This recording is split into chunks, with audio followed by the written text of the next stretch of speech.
الحمد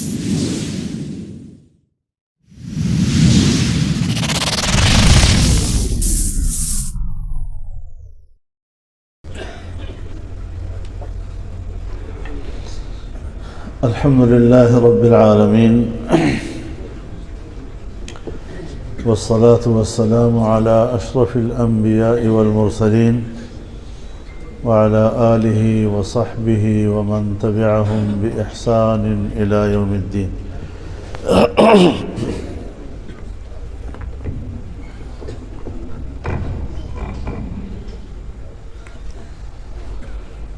أما بعد،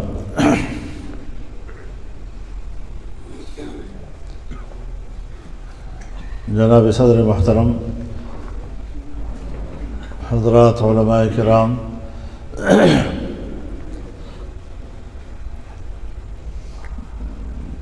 جمعیت علماء اسلام صوبہ پنجاب کے مجلس عمومی کے اراکین، صوبے کے تمام ذمہ داران، میرے بزرگوں، دوستوں اور بھائیوں،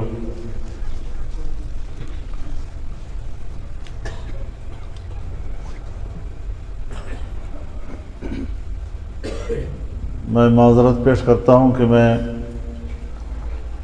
بیٹھ کر آپ سے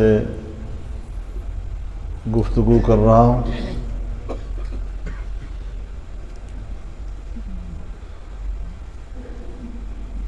جس کی وجہ سے بہت سے دوستوں کو مقرر کو دیکھنے میں دقت ہو رہی ہے، لیکن آپ علماء کرام ہیں، امام کو یا خطیب کو سننا ضروری ہوتا ہے، دیکھنا ضروری نہیں ہوا کرتا۔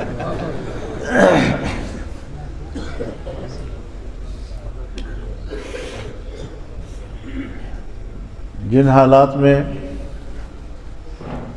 ہم اس اجلاس کا انعقاد کر رہے ہیں،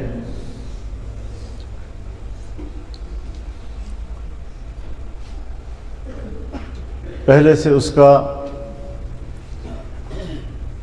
اعلان بھی ہو چکا اور آج بھی آپ کو یقیناً بتا دیا گیا ہوگا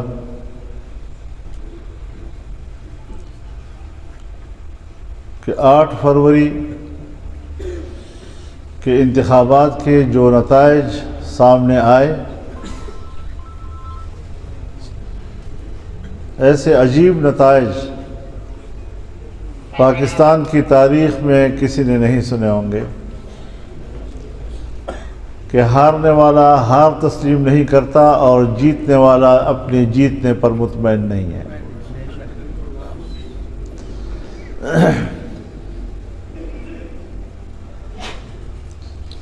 جیسے ایک طالب علم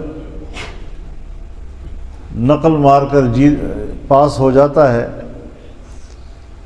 تو پاس ہونے پر لوگ اس کو مبارکباد تو ضرور پیش کرتے ہیں، لیکن وہ اپنے دل کے اندر ندامت محسوس کرتا ہے کہ مبارک کس چیز کی۔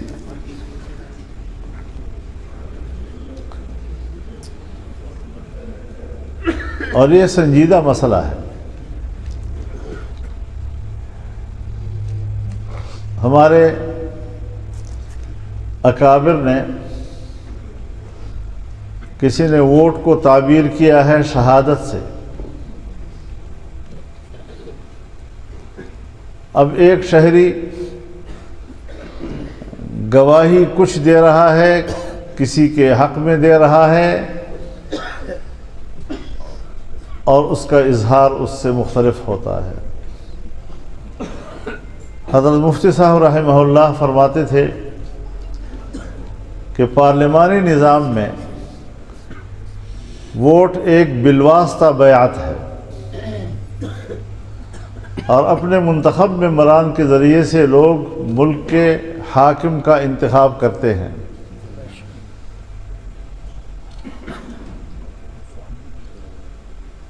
اور بیعت کے تعبیر میں ان کی دلیل یہ تھی کہ بیعت میں تو فاسق بھی شامل ہو سکتا ہے، ملک کے اندر اگر کوئی غیر مسلم ہے تو وہ بھی بیعت کر سکتا ہے۔ تو اس تعبیر میں ذرا عموم زیادہ ہے۔ اب ہم بیعت کریں کسی کی اور جب بکسا کھلتا ہے تو ہماری بیعت کسی اور کے نام الاٹ ہوتی ہے۔ ایک مسلمان ملک کے اندر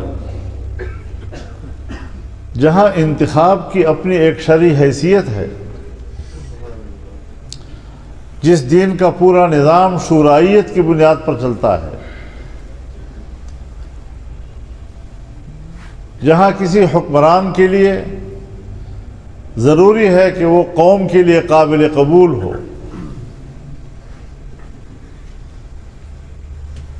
لا یؤم قوما وہم لہ کارہون،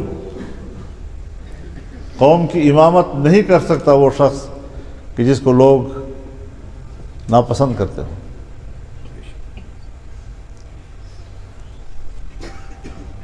تو اس اعتبار سے ہم نے جو ملک میں آئین بنایا ہے، یہ آئین ملک کو جوڑتا ہے،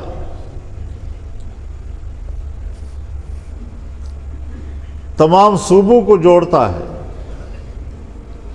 تمام صوبوں کے اندر رہنے والی قومیتوں کو جوڑتا ہے، اور پھر وہ اسے ایک ملک اور ایک قوم بناتا ہے۔ لیکن بدقسمتی سے ہمارے ملک میں ماشاء اللہ آتا ہے تو آئین معطل ہو جاتا ہے، ماشاء اللہ نہ ہو تو عملاً آئین بے اثر ہے۔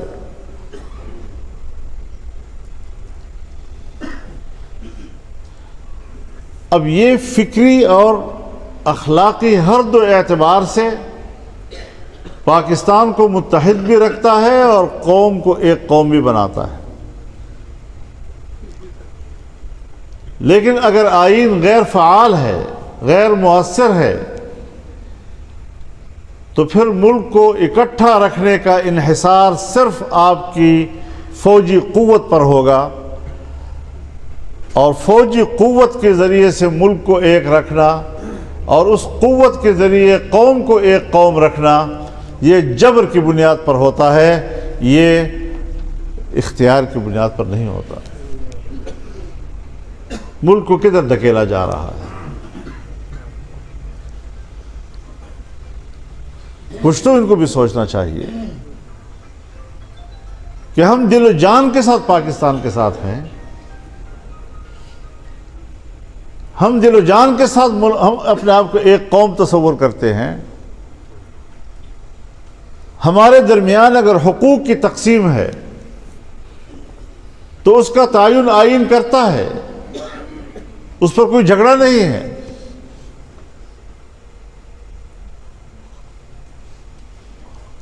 لیکن آج نہ ہمارے ملک میں قوم ایک ہے، نہ ملک ایک ہے، ہر صوبہ اور ہر قومیت اپنے حوالے سے سوچ رہا ہے، اس لیے کہ آئین ان کے بیچ میں جو وحدت کی علامت ہے وہ غیر فعال ہے اور غیر مؤثر ہے۔ تو جمعیت علماء اسلام کی جو کاوشوں کا محور ہے وہ یہی ہے کہ ہمیں اخلاقی اور فکری اور جذباتی اعتبار سے ایک قوم رہنے دیجیے، ہمیں جبر کی بنیاد پر ایک قوم نہیں رکھا جا سکتا۔ یہ نظریہ غلط ہے۔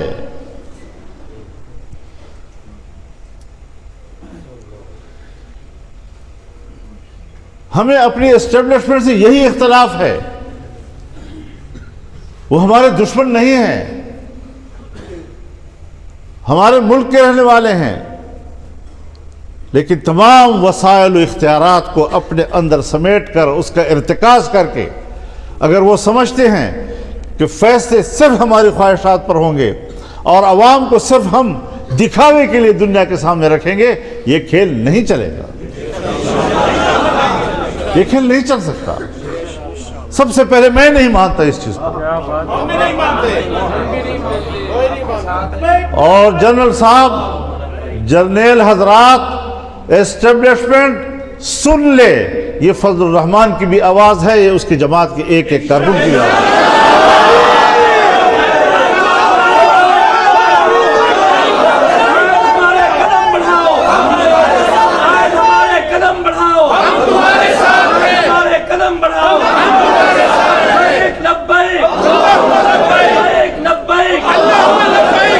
ہم ایک ادارے کی بالادستی کو تسلیم نہیں کرتے، ہم آئین کی بالادستی کو تسلیم کرتے ہیں، اور آئین عوام کی نمائندگی کرتا ہے، اس پہ تمہارا بھی ایک مقام متعین کرتا ہے۔ اپنے حدود میں رہو،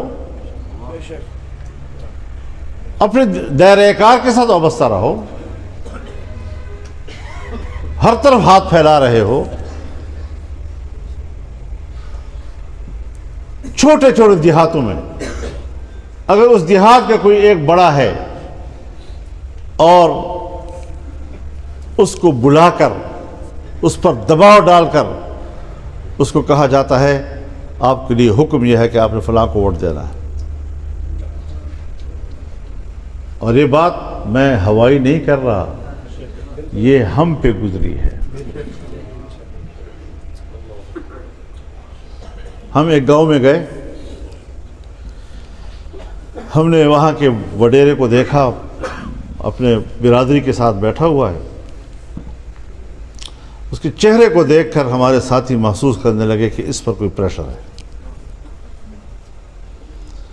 کچھ دباؤ میں بیٹھا ہوا ہے۔ اس نے، ہمارے ساتھی نے اس کو کہا کہ آپ ذرا تنہائی میں مجھ سے بات کر لیں، اور اس کو کہا کہ میں آپ کے ذہن پر کوئی پریشانی دیکھ رہا ہوں، آپ ہمارے حق میں جو آج فیصلہ دے رہے ہیں کوئی دباؤ میں تو نہیں دے رہے، کسی نے آپ کو مجبور تو نہیں کیا ہے؟ اس کے آنکھوں میں آنسو آ گئے، مجھ پر تشدد ہوا ہے، بس آپ اپنی رائے کے مطابق فیصلہ دیں گے، اگر آپ کی رائے میرے حق میں نہیں ہے بالکل آپ نے مجھے ووٹ نہیں دینا، یہ ہمارا جواب تھا۔ اس طرح کے جبر ہم نے خود دیکھے ہیں۔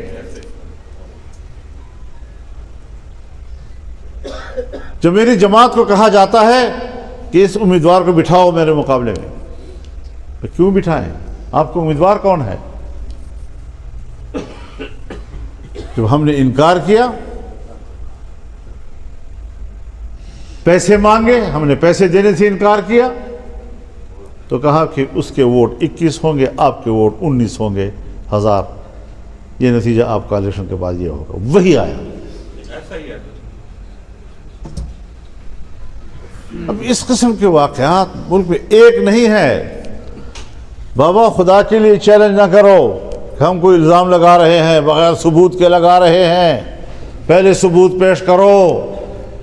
بھائی اگر کہیں آپ لوگوں نے چیلنج کیا اور جرگہ لگا تو ثبوتوں کے اتنے بھرمار ہوں گے کہ پھر آپ کے لیے پناہ کی جگہ نہیں ملے گی۔ پھر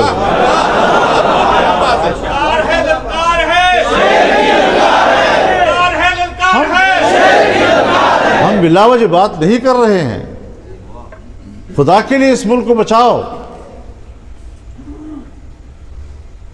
خاکم بدہن، میری بات کو خدا جھوٹی کر دے، لیکن میں حالات کو اس طرف دیکھ رہا ہوں جاتے ہوئے جس طرح بنگال کے حالات چلے گئے تھے۔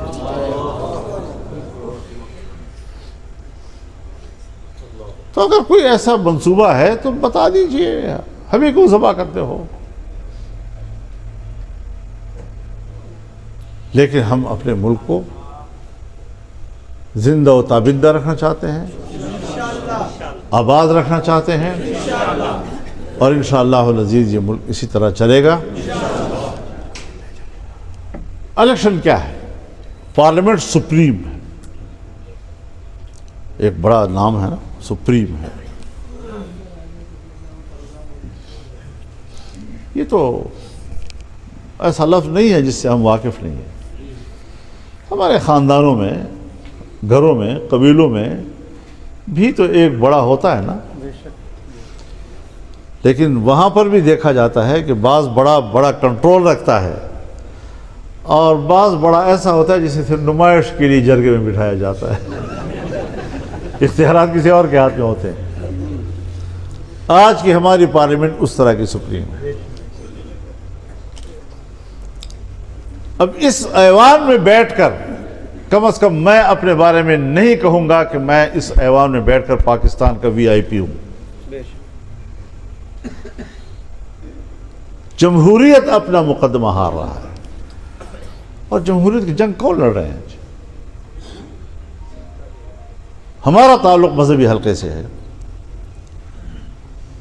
اور ہم دنیا کے ان لوگوں سے لڑ رہے ہیں کہ جنہوں نے اسلام کے نام پر بندوقیں اٹھائی ہوئی اور کہتے ہیں جمہوریت کفر ہے. اور ہم کہتے ہیں نہیں، جمہوریت کی کوئی ایک واضح تشریح ہے ہی نہیں. جمہوریت نظام مملکت میں عوام کے اشتراک کا نام ہے بس. اس کی شکل کیا ہو؟ امریکہ میں اور طرح، برطانیہ میں اور طرح، ہندوستان میں اور طرح، بنگلہ دیش میں اور طرح، دوسرے ممالک ہیں وہاں اور طرح. لیکن پاکستان میں عوام کی حاکمیت کا لفظ صرف اس حد تک محدود ہے کہ وہ ووٹ دے کر اپنے نمائندے چنتے ہیں. لیکن جب وہ نمائندے چن کر پارلیمنٹ میں آتے ہیں تو پھر ان کے تمام فیصلے قرآن و سنت کے تابع ہوں گے. ان کی اکثریت بھی قرآن و سنت کے خلاف فیصلہ نہیں کر سکتی آئین پاکستان کے نام. اور اس پر ہمارے اکابر نے دستخط کیے ہیں. اب جب عملاً آپ اس طرح نہیں کریں گے تو پھر غلط تشریح تو جائے گی دنیا میں. پھر آپ کی جمہوریت اپنا مقدمہ ہار جائے گی. اور اگر اس طرح دھاندلیوں سے پارلیمنٹیں بنتی رہیں گی تو پارلیمنٹ اپنی اہمیت کھو بیٹھے گی. پھر کہا جائے گا جی ماشاءاللہ کے بغیر تو کوئی راستہ نہیں تھا، سیاستدانوں نے تو یہ گند کر دیا. سیاستدانوں نے گند نہیں کیا، ایک گند بھی تو آپ نے نہیں کیا ہے.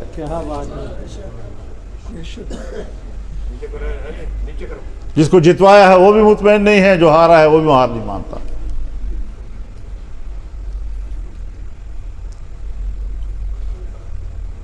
تو اس طرح کی صورتحال ہمارے ملک میں بنائی گئی ہے اور بنائی جا رہی ہے. ہم جمہوریت کے مفہوم کو سمجھتے ہیں. آئین پاکستان کے روح سے ہم نے جمہوریت کے جس مفہوم کا تعین کیا ہے وہ اکابر علماء کرام نے کیا ہے، ان کی کاوشوں سے ہوا ہے.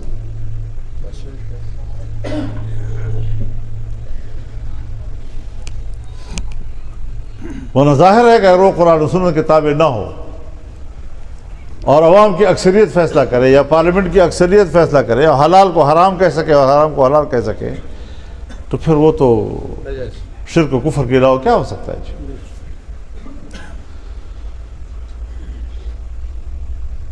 تو پاکستان ایک اسلامی ملک، ایک جمہوری ملک، ایک پارلیمانی ملک، ایک وفاقی ملک، یہ ہمارے آئین کے اساس ہے. نظریاتی حوالے سے بھی اور تنظیمی حوالے سے بھی، دونوں اعتبار سے ان کے طریقہ کار کا تعین ہو چکا ہے. پھر ہمیں اس کے مطابق کیوں نہیں چلنے دیا جا رہا؟ کبھی ایوب خان آ جاتا ہے تو کبھی ضیاء الحق آ جاتا ہے تو کبھی مشرف خان آ جاتا ہے تو کبھی بغیر خانی کے ہم کہتے ہیں ہم خان ہیں.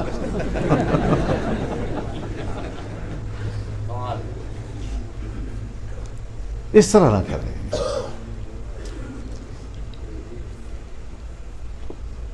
پھر آپ اس کو بھی دیکھیں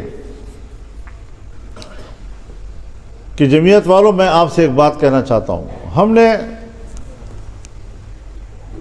10-12 سال تک عمران خان کے ساتھ اور PTI کے ساتھ ایک لڑائی لڑی ہے.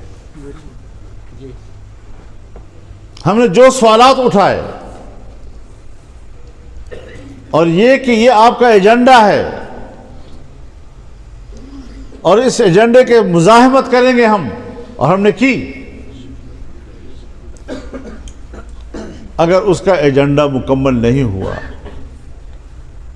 تو ابھی آپ نے سپریم کورٹ کا فیصلہ دیکھا، یہ ریاست کے اندر باہر کے ایجنڈے اس طرح چلائے جاتے ہیں کہ پھر ادارے استعمال ہوتے ہیں۔ اب ایک کیس ہے آپ کے پاس، اگر آپ یہ کہتے ہیں کہ جی 2019 کا کیس ہے اور 2021 میں ترمیم ہوئی ہے اور ہم نے تو اس وقت یہ قانون نہیں تھا، بھلا آپ ضمانت پہ رہا کر دیں، بھلا آپ اس کو چھوڑ دیں۔ نیچے جو مندرجات آپ نے تحریر فرمائی ہے اور اپنا فلسفہ دین آپ نے اس کے اندر سمو دیا ہے، ہماری بحث اس سے ہے۔ اور جج صاحب ناراض نہ ہوں، آپ نے جو کچھ اس میں کہا ہے وہ بدنیتی پر مبنی ہے۔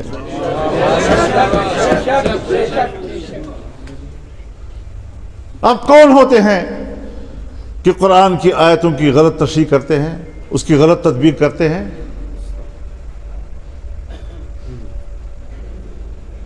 غلط جگہ پر آپ اس کو بطور دلیل کی پیش کرتے ہیں، تو پھر آپ کسی خاص ایسے نظریے کے تابع شخص ہیں کہ ان کو پھر ہم جانتے ہیں۔ پاکستان میں ہمیشہ ایک طبقہ ایسا رہا ہے جنہوں نے دین کا علم سند کی بنیاد پر حاصل نہیں کیا، صرف مطالعوں سے انہوں نے دین کو حاصل کیا ہے، اور پھر ڈیوٹی لی ہے اس نے کہ میں دین کی ایسی جدید اور نئی تعبیرات کروں گا، ایسی تعبیرات جو امت کے لیے قابل قبول ہوں یا نہ ہوں، لیکن مغرب کے لیے قابل قبول ہوں۔ یہ مغرب کے لیے قابل قبول تعبیرات، یہ کون لوگ ہیں، کون کرتے ہیں؟ یہ سپریم کورٹ کے چیف جسٹس کے فیصلے وہ انہی تعبیرات کی پیروی ہے۔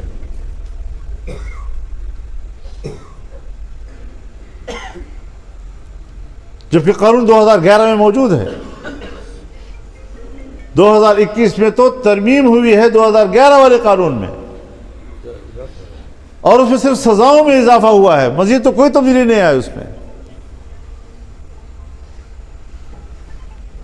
اب تمام لوگوں نے مختلف اطراف سے نظر ثانی کی درخواستیں دے دی ہیں، ظاہر ہے کہ اگلے پیشی پہ وہ کلب ہو جائیں گے، لیکن ایک اور کام کیا ہے انہوں نے کام یہ کیا ہے کہ مختلف مکاتب فکر کے علماء کرام کو خطوط لکھے ہیں اور ان کو دعوت دی ہے کہ آپ اپنی آراء سے ہماری رہنمائی کریں۔ وہ پہلے لکھتے اگر آپ واقعی نیت ہیں تو یہ پہلے لکھتے۔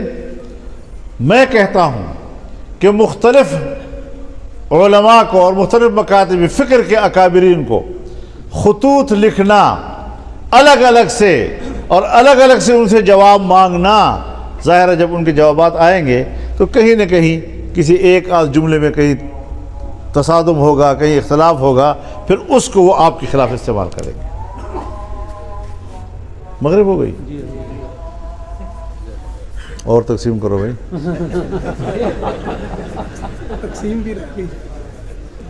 تو یہ اذان ذرا ہمارے والے اپنی تھوڑا مؤخر کر دیں تھوڑی سی۔ تو یہ چیزیں اس لیے میں اس دن ملا مولانا تقی عثمانی صاحب دامت برکاتہم العالیہ سے کہ حضرت آپ اس میں تنظیمات مدارس دینیہ کے علماء کو بلائیں، اس کے علاوہ بھی لوگوں کو بلائیں تاکہ ہم ایک ہی جواب مرتب کر کے بھیجیں۔ لیکن اس بیچ میں انہوں نے ایسے شخص کو بھی خط لکھ دیا ہے کہ جس کے نظریات کی وہ خود پیروی کرتا نظر آ رہا ہے۔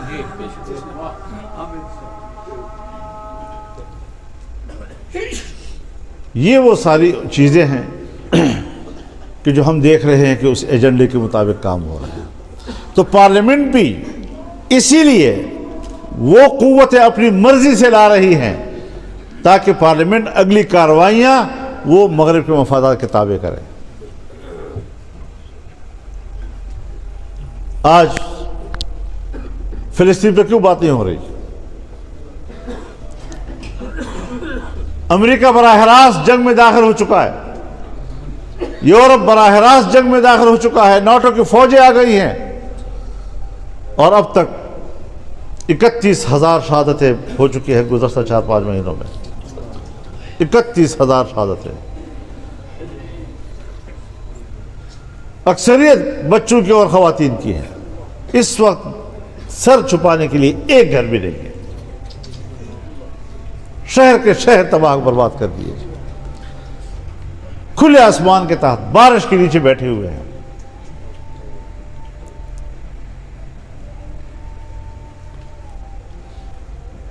کتنے بچے ہیں شیرخوار جو بیچارے رہ گئے ہیں، کل کو یہ بھی پتہ نہیں ہوگا یہ کس ماں باپ کے اولاد تھے، اور ہماری اسلامی دنیا گنگ ہے۔ غلامی کا طاق پوری اسلامی دنیا کے گردن میں ہے۔ حکمرانوں سے توقع مت رکھیں، یہ اپنے مرنے سے پہلے اپنی غیرت کو دفن کر چکے ہیں۔ امت خود کچھ کرے۔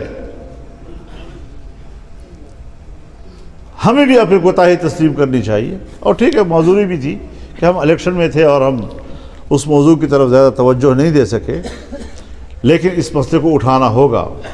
مسلمان کا حق ہے ہمارے اوپر، المسلم اخو المسلم لا یظلمہ ولا یسلمہ، مسلمان مسلمان کا بھائی ہے، نہ وہ اس پر خود ظلم کرتا ہے اور نہ کسی دوسرے ظلم کے حوالے کرتا ہے۔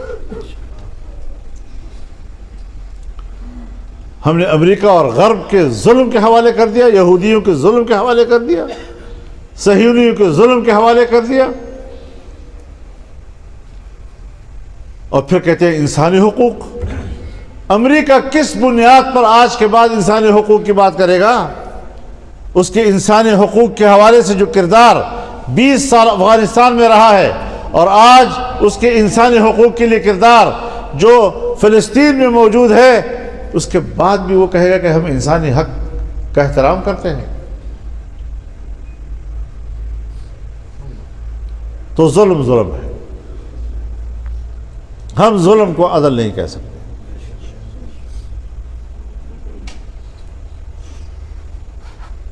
ہماری اپنی تاریخ غلامی سے آزادی حاصل کرنے کے لیے، تو ہم نے تو پڑھا ہی یہی کچھ ہے، تاریخ سے یہی پڑھا ہے، اپنے اکابر سے یہی پڑھا ہے۔ ہم نے اپنا راستہ تبدیل نہیں کرنا، چاہے امریکہ ناراض ہو کر ہمارے سیاہ و سفید کے مالکوں کو کہے کہ بھئی اس پارٹی کو پارلیمنٹ سے باہر رکھو، یہ نہیں چلنے دیں گے آپ کو، یہ کہہ رہے ہیں نا، امارت اسلامیہ کو کمزور کرو، یہ جماعت آئے گی اسمبلی میں تو پھر آپ کے لیے مشکلات ہوں گی۔ امریکہ کو بھی پتہ ہے کہ اسمبلی میں یہ لوگ جو ہیں وہ ہمارے حکم کے تابع رہیں گے، جمعیت ہوگی تو پھر وہ مشکلات پیدا کرے گی۔ اور بابا ہم پارلیمنٹ کے اندر نہیں، ہم باہر بھی مشکلات پیدا کر سکتے ہیں۔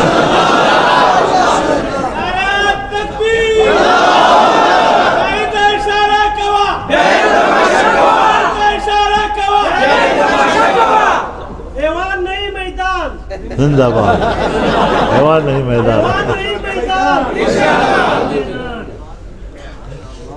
تو یہی میں نے کہا کہ اگر تم اس طرح کے ایوان بناؤ گے تو اب فیصلے پھر ایوان میں نہیں ہوں گے، اب فیصلے میدان میں ہوں گے، اور انشاءاللہ ہم اس پر کام کر رہے ہیں۔ آپ کے پاس بھی اسی لیے آئے ہیں تاکہ یہاں پر آپ تاکہ آپ بھی اس نظریے کو پنجاب میں فروغ دیں، پنجاب میں کام کریں، اس کے لیے لوگوں کو سمجھائیں یہ باتیں کہ ہم نے نہ اس پارلیمنٹ کو ماننا ہے، نہ اسرائیل کو ماننا ہے، نہ قادیانیت کو ماننا ہے۔ کچھ بھی کر لو، ہم میدان میں سامنے کھڑے ہوں گے، اور کسی مائی کا لال اپنے مقاصد پاکستان میں حاصل نہیں کر سکے گا، ورنہ ہمیں اپنے مقابلے میں پائے گا۔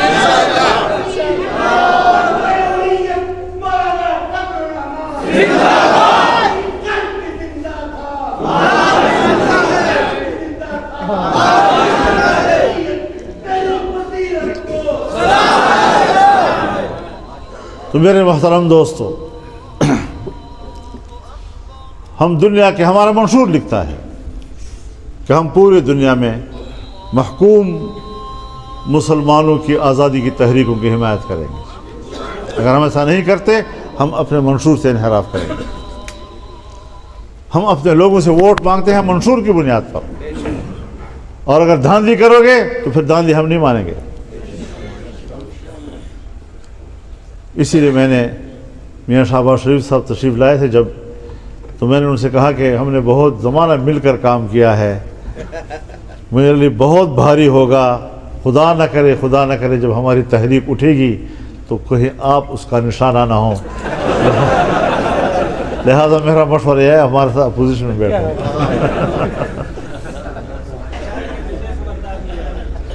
جی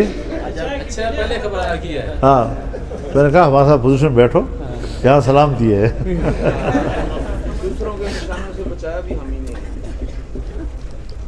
اب ظاہر ہے کہ صحافی نے مجھ سے پوچھا کہ جی آپ پھر اپوزیشن میں پی ٹی آئی کے ساتھ بیٹھیں گے؟ میں نے کہا جی پی ٹی آئی کی جسموں سے میرا تو کوئی دشمنی نہیں ہے، ان کی دماغوں میں دشمنی ہے۔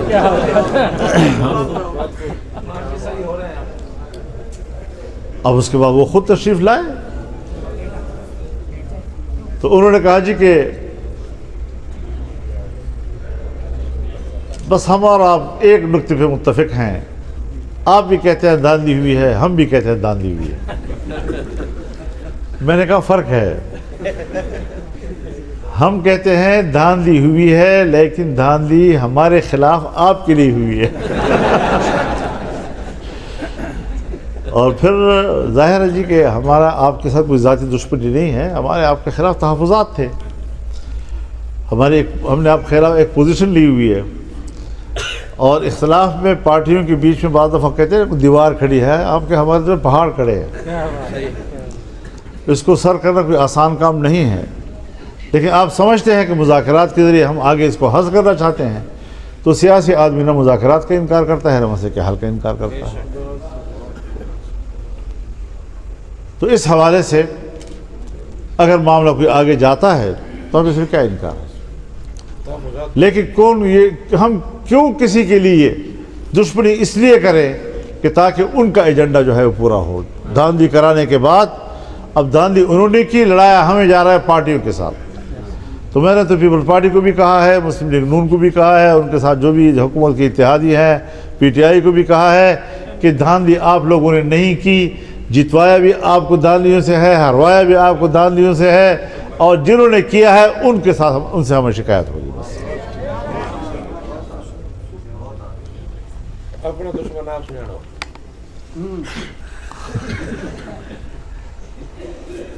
یہ ایک حکمت عملی ہے، اس پر ہم چاروں صوبوں کو اعتماد میں رہنا چاہتے ہیں۔ اسلام آباد کی جماعت سے بات ہوئی، خیبر پختونخوا سے بات ہوئی، اور